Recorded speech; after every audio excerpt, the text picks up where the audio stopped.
ઘણીવાર એવું બને છે નહીં કે આપણા પરિવારમાં વડવાઓની જમીન હોય પણ એના ક્યારેય ભાગલા જ ના થયા હોય. આ વાત આમ તો સામાન્ય છે, પણ ક્યારેક તેના કારણે ભાઈ બહેનોના સંબંધોમાં પણ તિરાડ પડી શકે છે. તો આજે આપણે એ જ સમજવાના છીએ કે આવી જમીનમાં કોનો કેટલો હક છે અને તેને કેવી રીતે સુરક્ષિત કરી શકાય. ચાલો જરા વિચારો, ગામમાં આવેલી આપણા પિતાની જમીન એ ખાલી જમીનનો ટુકડો નથી. એમાં તો આપણું બાળપણ છે, આપણી પેઢીઓનો વારસો છે. એનું દરેક ઝાડ, દરેક ખૂણો એક અલગ જ વાર્તા કહે છે. વર્ષોના વર્ષો નીકળી જાય, પણ કદાચ પરિવારમાં જે પ્રેમ હોય, એકબીજા પર ભરોસો હોય, એના કારણે કાગળ પર તો શું, હકીકતમાં એ જમીનના કોઈ સત્તાવાર ભાગ જ ન પડ્યા હોય. બધા એને પરિવારની સંયુક્ત મિલકત જ માનીને ચાલતા હોય. અને પછી એક દિવસ અચાનક ખબર પડે કે કોઈ એક ભાઈએ ચૂપચાપ આખી જમીન પોતાના નામે કરી લીધી, ત્યારે કેવું લાગે? શું આ સાચું કહેવાય? કાયદેસર છે? અને બાકીના ભાઈ બહેનોના હકનું શું થશે? બસ આ એક જ વાક્ય, આ જમીન મારી છે. અને અહીંથી જ મોટાભાગના પારિવારિક ઝઘડાઓની શરૂઆત થાય છે. પણ સવાલ એ છે કે શું કાયદો આ વાત માને છે? ચલો ઊંડાણમાં સમજીએ. આપણે જે હમણાં વાત કરીને એ કોઈ કાલ્પનિક વાર્તા નથી. આ તો આપણા સમાજના ગામડાની હજારો પરિવારોની સાચી હકીકત છે, જ્યાં વડવાઓની જમીનના ભાગલા સમયસર ના થવાને કારણે સંબંધોમાં કડવાશ ભળી જાય છે. જુઓ, મોટાભાગે થતું એવું હોય છે કે પિતાના ગયા પછી પણ ભાઈ બહેનો વચ્ચેના સંબંધોને કારણે જ જમીન તો સંયુક્ત નામે ચાલ્યા કરે. કોઈ ભાગલા પાડવાનું વિચારતું પણ નથી. પણ જેમ જેમ સમય બદલાય, જરૂરિયાત બદલાય, ત્યારે આ જ જમીન જે એકતાનું પ્રતીક હતી એ જ ઝઘડાનું મૂળ બની જાય છે. હવે આવા ભાવનાત્મક અને ગૂંચવાડાભર્યા મામલામાં સ્પષ્ટતા ક્યાંથી મળે? તો એના માટે આપણે કાયદાને સમજવો પડે. અને ભારતમાં વડવાઓની મિલકત માટેનો સૌથી મહત્વનો કાયદો છે હિન્દુ ઉત્તરાધિકાર અધિનિયમ. આ કાયદામાં એક સાલ બહુ જ મહત્વની છે, યાદ રાખજો, વર્ષ 2005. કેમ? કારણ કે 2005 પહેલાં પૂર્વજોની મિલકતમાં દીકરીઓને દીકરાઓ જેટલો હક નહોતો મળતો. પણ 2005માં એક એવો ઐતિહાસિક સુધારો થયો જેણે બધો જ બદલી નાખ્યો. એણે દીકરીઓને પણ બરાબરનો હક આપ્યો. તો આનો સીધો અને સ્પષ્ટ મતલબ શું થયો? એ જ કે 2005ના સુધારા પછી વડવાઓની મિલકતમાં દીકરો હોય કે દીકરી, બંનેને જન્મથી જ સરખો અધિકાર મળે છે. કાયદાની નજરમાં હવે કોઈ જ ભેદભાવ નથી.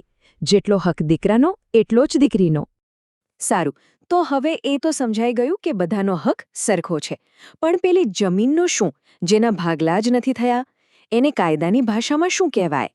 એને જ કહેવાય છે સંયુક્ત મિલકત. આ વ્યાખ્યા છે ને એ બહુ જ સ્પષ્ટ છે. જો જમીનના કાગળ પર સરખી રીતે ભાગલા ના થયા હોય તો કોઈ એક જણ એના પર માલિકીનો દાવો કરી જ ના શકે.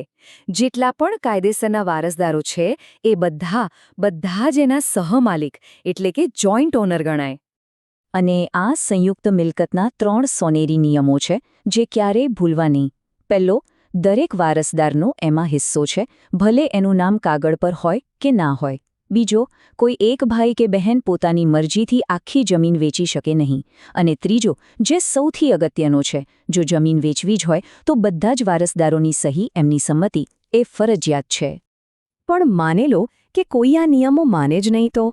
હવે એ ગંભીર પરિસ્થિતિની વાત કરીએ જ્યાં કોઈ એક વારસદાર લાલચમાં આવીને ગેરકાયદેસર રીતે જમીન પચાવી પાડવાની કોશિશ કરે. ત્યારે બાકીના લોકો શું કરી શકે? અહીં કાયદો પૂરી રીતે પીડિત વારસદારોની સાથે ઊભો છે. જો કોઈ તમારી સાથે દગો કરે તો એનો મતલબ એ નથી કે તમારો હક જતો રહ્યો. જરા પણ નિરાશ થવાની જરૂર નથી. ન્યાય મેળવવા માટે બહુ મજબૂત કાનૂની રસ્તાઓ ખુલ્લા છે. આ જુઓ, આ છે તમારી અસલી તાકાત.